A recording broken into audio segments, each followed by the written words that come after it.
Republican Senator J.D. Vance was subjected to an absolutely brutal interview on ABC News, and it was an absolute delight to observe. I'll give you a little preview. It ends in J.D. Vance's mic getting cut and the interview just wrapping up that way. So super wild.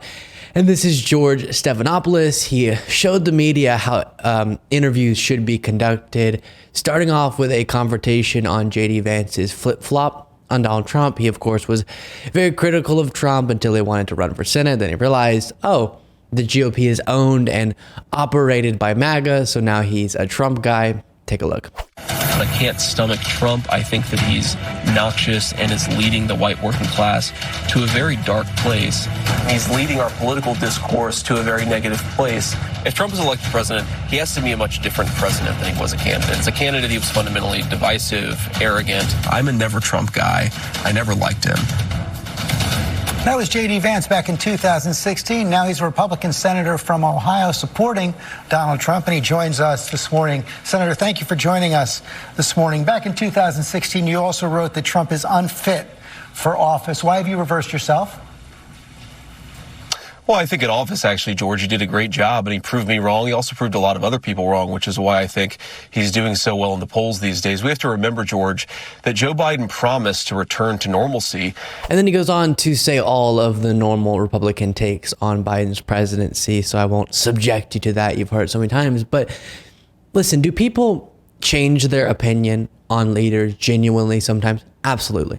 And just because you've been critical of someone doesn't mean you don't think that they would be better than the alternative. That's all fine. But this is a part of a larger picture that we've been observing since Trump got into politics. He's forced the majority of elected Republicans to fall in line when they've previously acknowledged the person that Trump is and reportedly are constantly articulating how much they despise Trump in private. It's like Tucker Carlson putting out propaganda for Trump for years, and then texts are revealing, or they revealed that he thinks Trump is terrible. He said he hates Trump with a passion or something.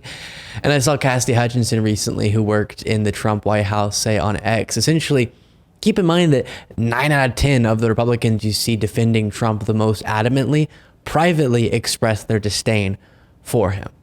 And that sort of two-faced nature of a lot of these individuals is very aggravating. And they do acknowledge how disastrous he is, but they're just too petrified to speak out against him. Then in this next moment, Vance is asked about his absurd stance on January 6th and eventually admits if he were vice president, he wouldn't have certified Joe Biden's win. So you're not troubled by the sexual assault and defamation. Let me ask you about January 6th. You've been mentioned as a possible vice president for Donald Trump. Had you been vice president on January 6th, would you have certified the election results? Oh, George, this is such a ridiculous question, in part because the law has changed here.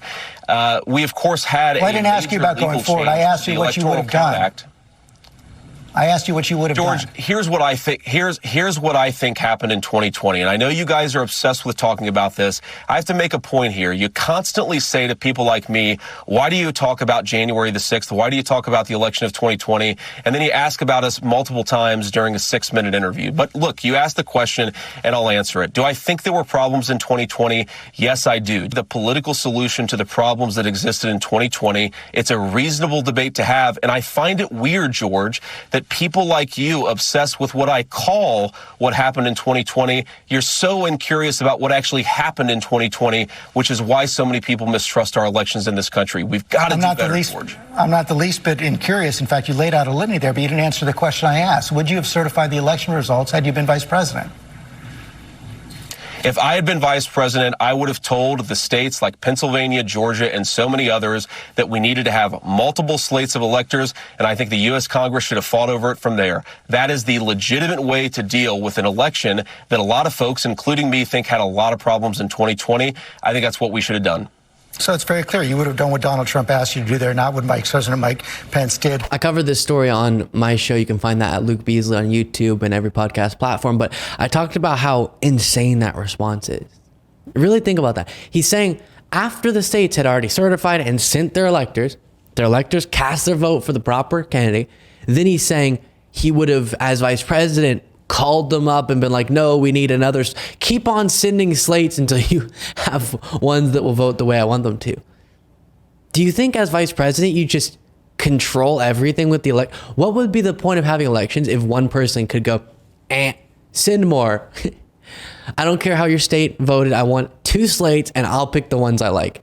And spoiler alert, it's going to be Trump. Or Congress is going to fight it out is what he said. Totally ridiculous. This is not a democratic movement. He's willing to admit, that thing that every sane person thinks is crazy that Trump tried to get Vice President Mike Pence at the time to do, but Pence wasn't willing to do, I would have done that. He's willing to say that publicly. Not a democratic movement, my goodness. Then here's the grand finale when Stephanopoulos has to end the interview. JD Vance keeps talking and the tech guys just mute his mic. It's just wonderful.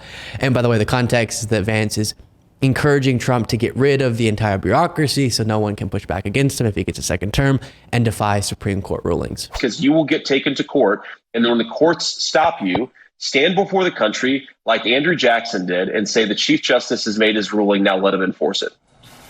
Fire everyone in the government, then defy the Supreme Court. You think it's okay for the president to defy the Supreme Court? No, George, I did not say fire everyone in the government. I said replace the mid-level bureaucrats with people who are responsive to the administration's agenda. Every civil servant in the administrative state. One of the problems, no, George, I said the mid-level bureaucrats, and one of the problems that we have in this government. You said every civil servant in the administrative state.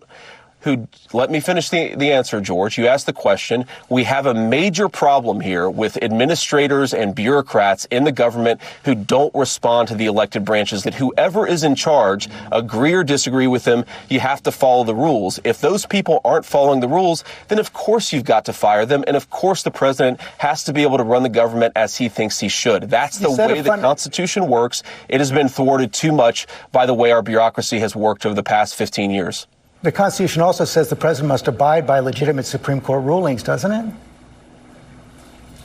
The Constitution says that the Supreme Court can make rulings, but if the Supreme Court, and look, I hope that they would not do this, but if the Supreme Court said the President of the United States can't fire a general, that would be an illegitimate ruling, and the President has to have Article 2 prerogative under the Constitution to actually run the military as he sees fit. This is just basic constitutional legitimacy. You're talking about a hypothetical where the Supreme Court tries to run the military. I don't think that's going to happen, George, but of course, if it did, the President would have to respond to it. There are multiple examples throughout American history of the President doing just that.